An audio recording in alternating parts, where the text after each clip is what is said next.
Tingkeban merupakan sebuah upacara adat dari Jawa yang berbentuk sebuah selamatan, di mana acara ini biasanya diselenggarakan bulan ketujuh pada masa kehamilan, yang dimana anak merupakan anak pertama dari kedua orang tua yang sah. Konon katanya, acara ini sudah ada sejak Kerajaan Kediri yang dimana dirajai oleh Raja Jayabaya, dan tradisi ini tetap diselenggarakan sampai saat ini. Makna dari upacara adat ini yaitu pendidikan telah ditanamkan kepada anak sejak dini, sejak berada di dalam kandungan atau rahim ibu.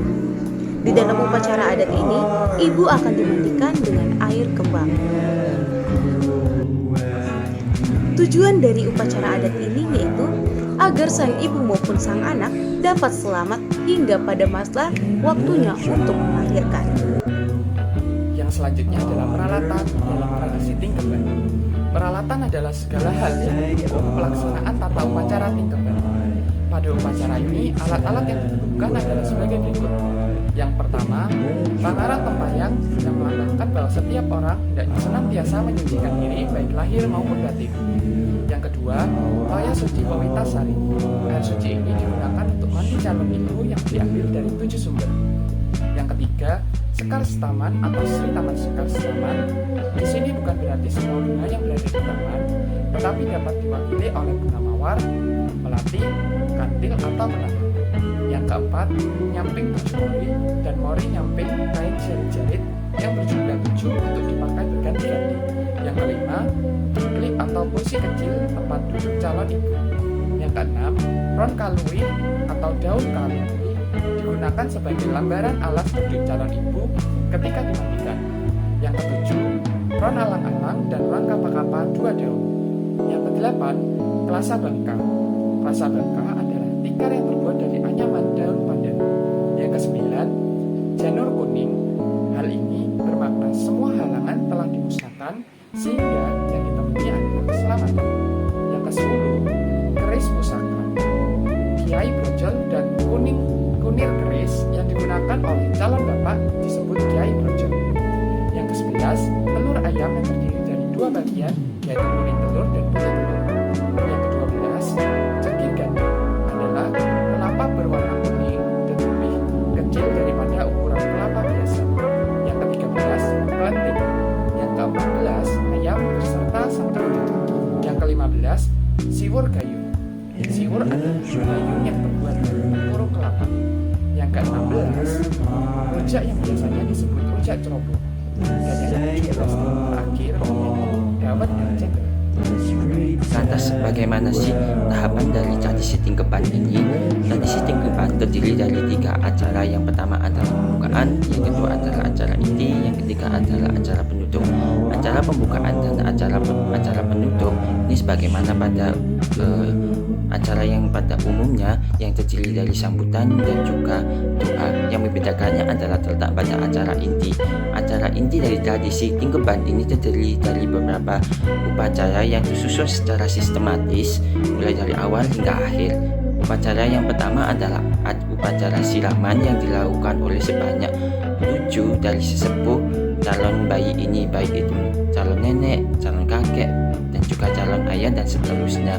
Nah, acara yang kedua adalah acara memasukkan telur ayam dan cengkil gading ke dalam kain atau sarung yang dipakai oleh calon ibu. Upacara yang ketiga adalah upacara ganti pakaian sebanyak 6 kali atau 7 baju oleh calon ibu. Nah, adapun baju atau motif yang dapat digunakan oleh calon ibu antara lain adalah Wahyu Temurun, Sido Asi, Sido Mukti, Runtum, Sido Luhur, Semen Romo, Sido Dadi, Babon Angrem, dan Sido Derajat.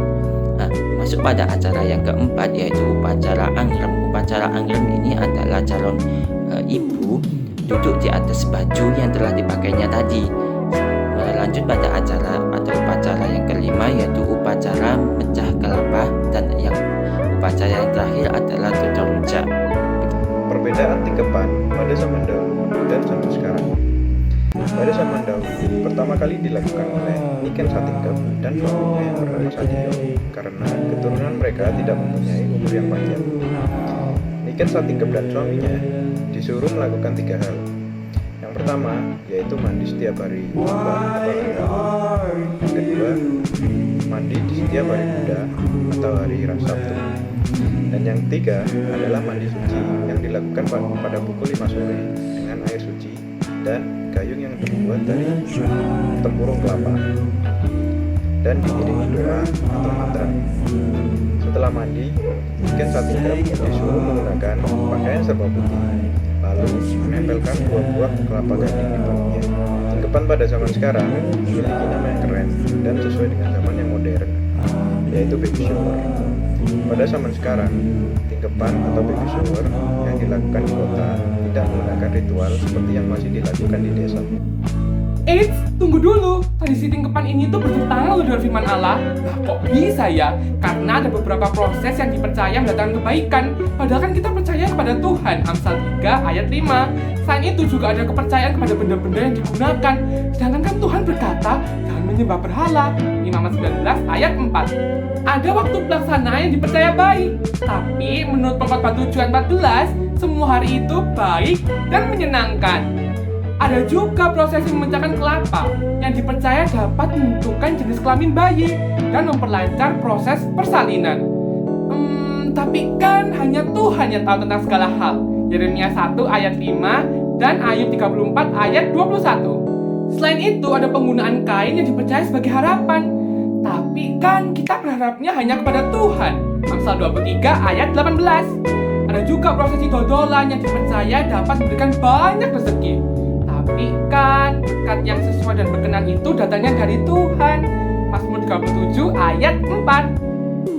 Nah, alangkah baiknya kita sebagai orang percaya memeriksa terlebih dahulu dengan benar tradisi tingkeban ini, apakah sesuai atau tidak dengan firman Allah. Roma 12 ayat 2. Kemudian kita bisa menggantinya dengan hal yang berkenan di depan Allah, atau Yohanes 5 ayat 21, yaitu berupa acara ungkapan syukur dan terima kasih kepada Allah atas anugerah anak yang sudah dipercayakan, berupa berdoa, memuji nama Tuhan, dan mendengarkan firman Tuhan, atau beribadah bersama dengan keluarga dan saudara seiman.